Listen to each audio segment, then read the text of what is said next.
I adore blintzes. Like nothing like a dessert that you can actually have for breakfast, lunch, or dinner, and it's all good. We're gonna show you how to make a blintz bar for like a blintz bonanza on a Sunday fun day. It's crazy. That's like a lot of alliteration there. Blintz bar, blintz bonanza, blintz palooza, ballroom blintz. Okay, I got it all out of my system. Now we're making the batter. We're starting with 2 cups of sifted all-purpose flour. Next, 1.5 cups of whole milk.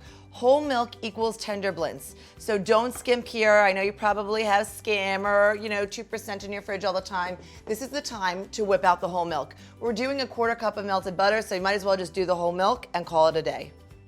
Next, we have our 4 eggs going right into the batter. And we've got a pinch of kosher or sea salt. We always are using kosher sea salt, even in our savory baking. So just whisk this up till it comes together. And then we're going to go ahead and put this in the fridge. The cool thing here is you want about an hour in the fridge, or you can make this up to 2 days in advance, which is great, perfect for the make ahead, busy mom, busy hostess who wants to have this ready to go. And now it's time to give it a little chillax in the fridge so the glutens can calm down. So our batter's had its moment to chillax. And this is one of those steps that we also just can't skip, which is straining the batter. The fridge is so that your crepes are not rubbery, and this straining will help get rid of any lumps. It will go slowly, or you could expedite the process just a touch by helping it along. Again, there's so many steps in here that your kids can help you with, and this is one of them. So we're going crepe crazy, my favorite part. This is the first step in making blintzes. You've got to make your crepes, then we're gonna fill them and roll them and then go into our blintz bonanza.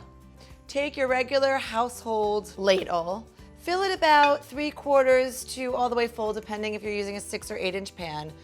I'm taking the pan right off the flame, and it's all in the wrist. Right, just a little twist the wrist, and then put that back on medium heat. You can see how the crepe moves from raw to cooked. Here it's kind of moving across the pan and slowly cooking. I'm just gonna lift the edges a touch. It's not about perfect, it's about delicious. And I can promise you, these are delicious. It was like 10 seconds on the second side, and slide it off onto your plate, ready to make the next one. The first crepes never look great, even if you make them all the time. You just gotta make sure you get the amounts right, the size of your pan, the heat right, but this is the cook's treat. So this is what you and your kiddies can snack on while you're making loads of crepes for your party or for all your guests. I'm having a party and you are so invited. But before we get to like all this, what's going on here, I've gotta give you one last amazing tip. You can make these crepes ahead. What you want to do is you want to put wax paper or parchment paper in between each one, put it into a plastic bag, and it can stay in your fridge for a few days or in your freezer for a few months. We've got amazing toppings all around us, and I'm going to walk you through each one, but I've got to make the classic cheese topping first because it's my fave. So we've got farmer's cheese here, really, really light and airy texture.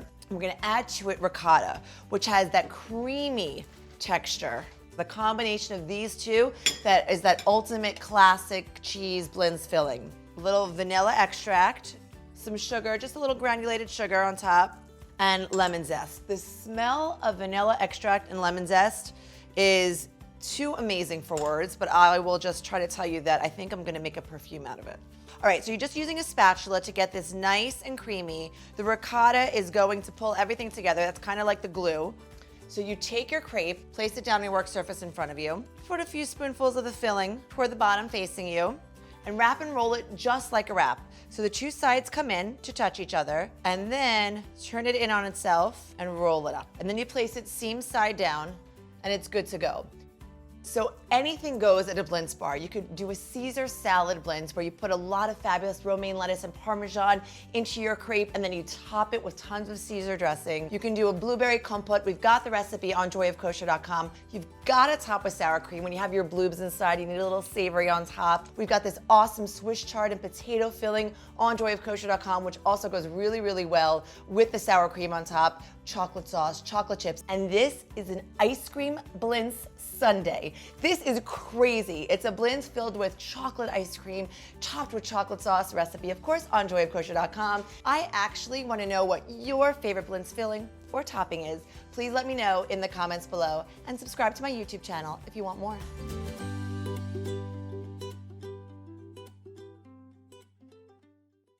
Mark.